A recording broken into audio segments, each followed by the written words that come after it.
Everybody says that money can't buy happiness. But have you ever noticed that nobody gives it back once they've got it? Because let's be honest, the rich don't live by the same rules as the rest of us. Billionaires can tank an entire economy and walk away with bonuses. They dodge taxes with loopholes while we get hounded for every missed bill. They inherit mansions and call it hard work while we're told to hustle harder just to pay rent. I always felt this weird discomfort around the wealthy and powerful, especially those who were born into it.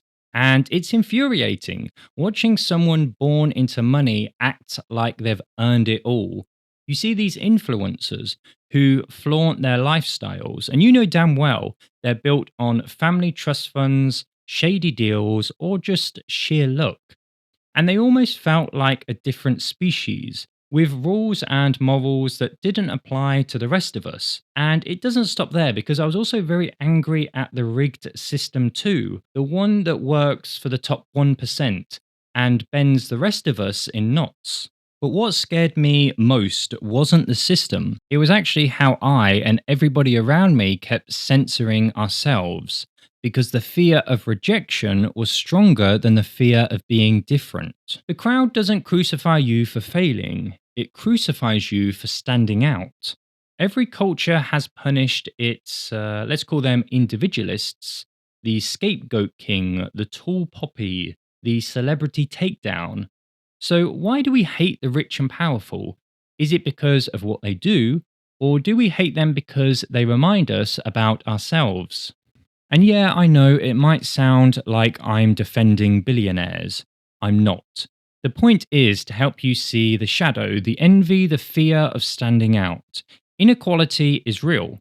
The system is flawed. But two things can be true at once. One, the system has big issues. And two, we've got shadows we don't want to face. In short, we're digging into envy, not as a poison, but as a compass. Why groups always punish difference, why projection is so seductive, how resentment eats your life force, and we'll get into the psychology and the archetypes, and the freedom to do what you desire without shrinking yourself just to stay safe. If I was to say to you money and wealth, what symbol comes to mind? In my mind, wealth is opportunity, it's freedom. But then, of course, naturally, there is the opposite side, which could be corruption, it could be manipulation. The idea is that once you have money and power, you almost become a different person. It's almost like you've got this inside you always. You're always this person. But money and power, it kind of opens you up to be a different kind of person or the person inside you that you always were. Imagine if I could give you, let's say, $1 million today, or actually, $1 million is not a lot of money when you think about all the money in the world. Let's say $50 million. If I give you 50 million, what would your life be like? Like, would you actually change who you are? Because you've got so much money now, you have more responsibilities because that's the other side of things. And so naturally, it will change you because it has to.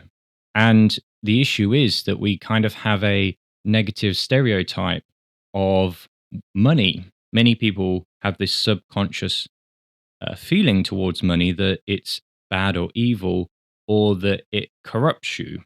Just like I said earlier, it's something that it changes you. And that is a big fear. And the problem is, if that is a belief that we have, then it's very difficult to attain any kind of money.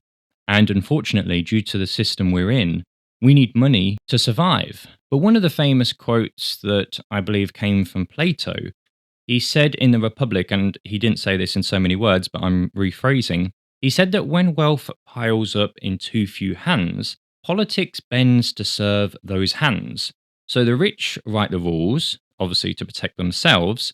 The poor see the game as rigged, and resentment continues to build until the whole system tips either into democracy or outright revolt. So, what is your perception of the wealthy? Let's take a figure such as Elon Musk.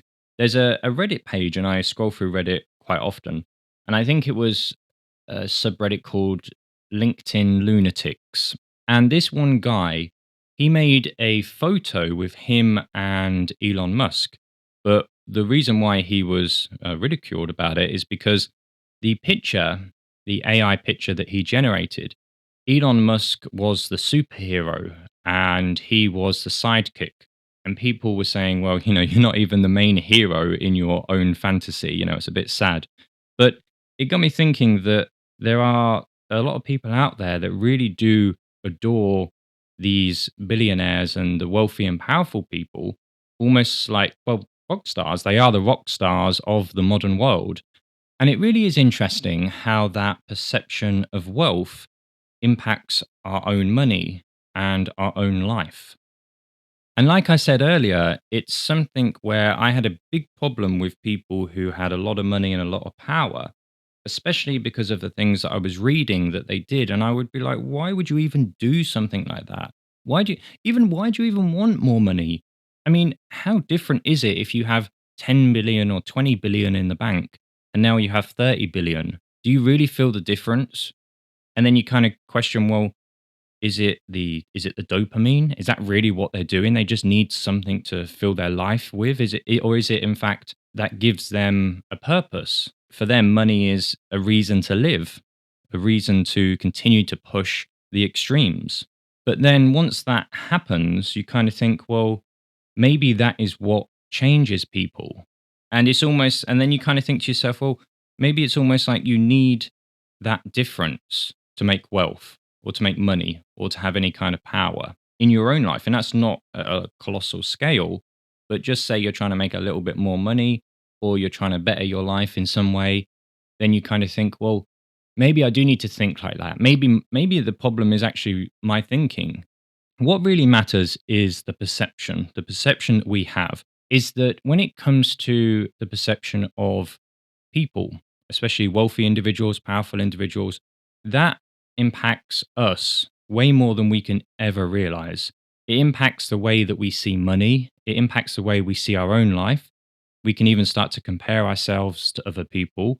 And I know that's something that we're all aware of, happens a lot, but most often this can start to show up subconsciously. So we kind of experience it, but we don't even notice we're doing that until someone brings awareness to it. It's one of those things, when people say, "Oh, I know this. This is so obvious." And this is obviously a worry I face when I talk about certain things. I'm worried that I'm going to say something and people are like, "Yeah, it's so obvious. I know. Come on, Jamie, relax." But then it's very obvious once you bring awareness to it. And this brings me on to the psychology and evidence, because any topic like this, it's okay to riff and, talk and go on little tangents. But the question really is, what about the psychology and the evidence? So there was a great article in the Psychology Today website, and it highlights a case study showing that the dislike of the rich isn't only about fairness or inequality. It's strongly driven by wanting what they have and taking pleasure when the rich and powerful stumble or lose. So these emotions continuously show up in research as key reasons why people resent wealthy individuals. So it's basically saying we like it when people fail, and we like it most when the people who fail are the rich and powerful. And ResearchGate shows that even when people openly say they dislike or resent the rich, implicit tests reveal a hidden preference for wealthy individuals. So, in other words, beneath the surface, there's an unconscious pull towards status and resources. And the next one is a UCLA study. And this showed that higher wealth and social class are sometimes linked to lower empathy. So it says that wealthy individuals were less accurate at reading emotions on other people's faces. And it showed a reduced sensitivity to other struggles, which is suggesting that privilege can dull emotional sensitivity. And there are counter studies. There was one counter study that says that across dozens of societies, they found that wealth doesn't always make people stingier. Wealthy individuals actually were more generous, even when giving came at a real personal cost. So, a question I often ask myself is it better to be a tall tree in a lightning storm or a small tree lost in a forest of conformity? Where did this feeling of hate or anger, where did it come from, especially towards those people who are powerful and wealthy?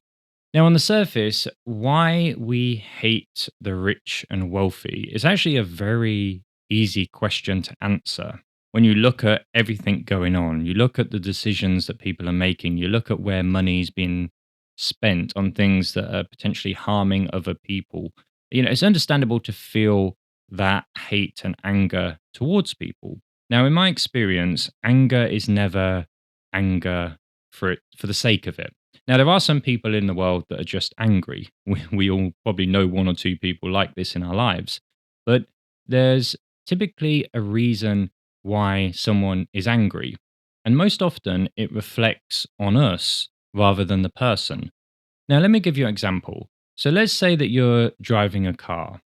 Now, as you're driving, you're just driving down the road, and then you're at a T junction, and somebody drives on your side of the road. They come out of the T junction, drive on your side of the road, and of course, you beep the horn, you get angry, maybe swear at them, and you're like, "What the are you doing? Can't you drive a car?" Now, you're really angry at that point, but the question is, why are you angry? You're not angry because of the anger itself. You're not an angry person, but you're angry because of the deeper emotions. So it could be fear of, I've got to crash my car in a minute. I'm going to have to pay a lot of money. There's people in the car who I care about. They're going to get hurt. So often it's a deeper level. Anger is just kind of the surface emotion. And then I started to think about that in other ways because there are things in the world that really anger me and I don't know why. So I find myself, I don't know why I'm like this, and it is something that I don't really like about myself, but I'm trying to work on it. I'm quite serious. But what I do notice is that there are some things that really anger me. And one of those things that angers me a lot is when I see people in the street taking TikTok videos and it's like main character syndrome. And that does anger me. And it really does. And I'm like, oh, just move out of the way. What are you doing? But I ask myself, well, why am I getting angry at that? The kind of grand scheme of things, it's nothing. It's just one of those silly things. But when I really think about it, the reason I'm angry is because I see a part of myself in them that I don't have access to. I can't get to, if you know what I mean. That young, free spirited, having fun part that doesn't care about anyone. Whereas in my reality now, I'm quite serious and I do care about, I have to admit, I do care about what people think. And I wouldn't go out in a street and randomly dance where people are looking at me. I couldn't do that. It makes me feel cringy even thinking about it. But I'm angry at that, and I have no reason to be, but I'm angry because it's a part of myself. What I'm saying is, we all have parts of that in ourselves. And the shadow aspect, which Carl Jung talked about, it's not just saying, oh, I'm intellectually aware of stuff. I'm going to look at my shadow. It's nothing about that. Sometimes you need situations that force you into certain places where your mind just has to react and you find out stuff about you that is just bizarre, which you didn't even know existed, if that makes sense. So shadow aspects. And one of the things that I remember is that I went on a date. This was maybe about 2 or 3 years ago now. And I matched with someone on Tinder and I said, let's go out for food. And I went out and it was nice. But what I found out halfway through the meal was that this woman was a prostitute. Right? I didn't know this. She didn't say it in a bio. So I was completely shocked. I kind of pieced things together as she was saying stuff. And at the time, because it wasn't so much, the price for the food and all that. So none of that bothered me. It was just the fact of it was a lie. The thing is, when it comes to situations like that, it showed me a side of myself, a shadow aspect that I didn't know because I was really, really angry. And I was like, well, of course, it's natural to be angry. But then I always question, well, yeah, I'm angry, but why am I angry? And so the way this all ties together is that when it comes to wealth and power, we often feel a feeling of hate or anger against what's going on in the world. But most often, it can be a reflection on us. Now, it doesn't mean that that's always the case because you would be angry at someone spending, billions of dollars on bombs just to bomb a load of people. That's ridiculous. I get that. But then there's some things that happen and, people spend money on ridiculous things. And I've seen people share it on social media and get really angry. And it's like, well, yeah, but, why are you angry? So it's not so much blaming people because we all experience this feeling. It's completely natural. But the question really is, why do we feel it in the first place? And this brings me on to the fear of difference, because being different is a very common fear. Because throughout our evolution, if you were different, you were potentially rejected from the tribe. And that rejection, well, that would mean death. And when you take a step back from this tribalism and evolution, you see that the modern world has many forms of this: school, work, social feeds. For example, school teaches you not to think independently, it doesn't teach you how to question life or how to deal with money or deal with depression or all these things that are actually important in the modern world. What they teach you is how to be a worker, how to do your job, how to do these things that are not really needed in life, but needed for the system. So many modern forms have this enforcement of conformity, of this is the way it is, this is the way it needs to be.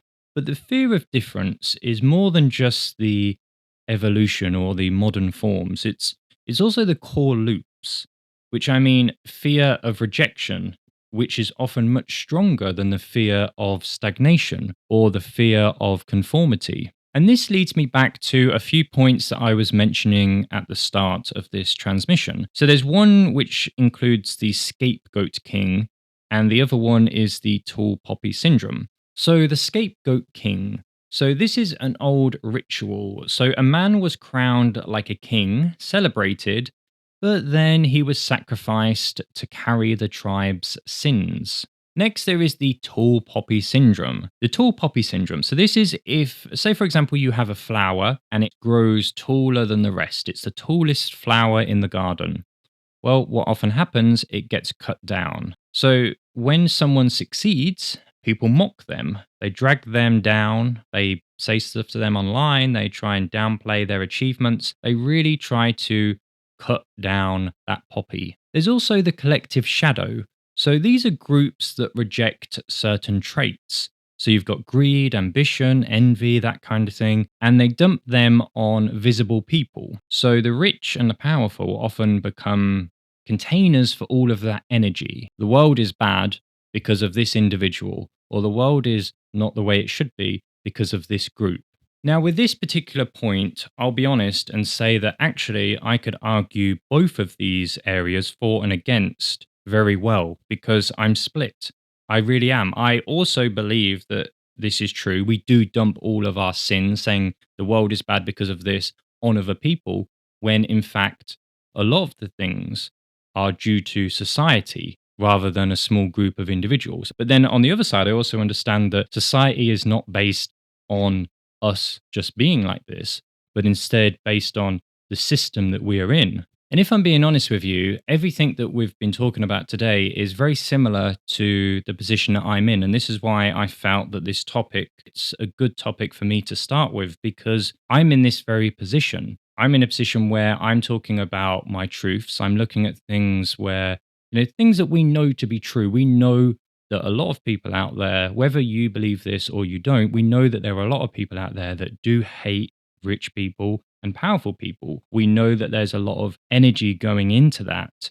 And if that could be redirected into something else, not only can we help that individual, which is amazing to do, but we can also help the greater society and actually shift the direction from where we are now to a much brighter and better future. But I realize that in my position, I am speaking about things that will cut deep with a lot of people. I actually wanted to do this a long time ago.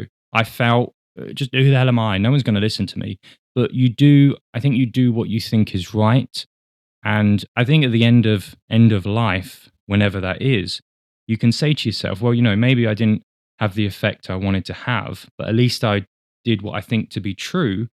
And sometimes you have to ruffle a few feathers and be honest with people because it's okay. It's like eating a candy bar. Candy bars are beautiful. They're so nice.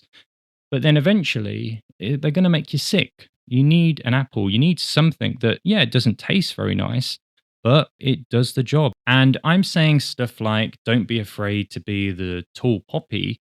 Then I myself must practice what I preach. Now, if we look at social media, it's a little bit like modern scapegoating. In 2020, during the George Floyd protests, data scientist David Shaw tweeted a study showing that in the 1960s, non-violent protests helped the Democrats, while violent ones pushed voters towards the Republicans. People online saw this not as data, but as a criticism of the current protests. Accusations of racism started to happen within days, and actually, a few days later, the employer fired him. There's also the ancient scapegoat king ritual. So, in ancient times, when a bad omen like an eclipse appeared, the real king would step aside and he would put in a substitute king. Now, on the throne, he would wear all his clothes just like the real king, but this substitute king was marked for death. The idea was that the omen's danger would fall on the substitute king to keep the real king safe. Then there's the tall poppy syndrome in Australia. So, this is a culture that prizes sameness. So, in Australia, especially with high achievers, they often get cut down socially, sometimes before they even fully rise. There was one viral TikTok, and this was made by a Melbourne creator, and it was describing how Australian creators often get shamed and labeled as cringe just for trying. It turned into a confession booth, and there was other creators who said that they hid their ambitions for fear of judgment. So, if we continue down this path, this means that the polarization, the scapegoating cycle, and the personal stagnations will continue. And emotions, they cost energy. Whether it's resentment, anger, envy, or whatever, it costs energy and it does drain your life force. And many of these negative emotions can lead to stagnation. I love what Carl Jung said. He said, until you make the unconscious conscious, it will direct your life and you will call it fate. In other words, unless you do something about it, you are on autopilot. But the good news is that if action is taken, envy itself can become a compass. Energy is redirected and courage grows. Whatever story we look at, what is clear is that envy reframed is the right approach. It's not something you need to cast out, but instead reframe as a compass, pointing you to your buried treasure. As the old saying goes, the treasure that you seek is in the cave that you fear to enter. Doing this will allow us to break from the endless loops. It will also allow us to accept any differences, and then in time, we will see that there were never really any true differences in the first place. And I believe that we can all agree on some universal truths. The first one is that groups often punish those who stand out. Second is that human beings throughout history have projected unwanted traits onto other people, whether consciously or subconsciously. Third is envy often signals a hidden desire. And fourth is that wealth is never neutral, it always carries some symbolic meaning. And it's okay to want money, obviously to a certain degree, because this is the system that we are in. But it's important to, I think, to integrate ambition with ethics. And it's also okay to feel unsure about this feeling of envy towards anybody. But remember that envy is often a signal of a suppressed desire. And I often think it's best to turn this feeling of hate or anger or envy into love for yourself and instead use this as a compass for what's important to you. And finally, it's okay to fear being the big tree in the lightning storm. Remember, fear is a passing human emotion, it's not who you truly are.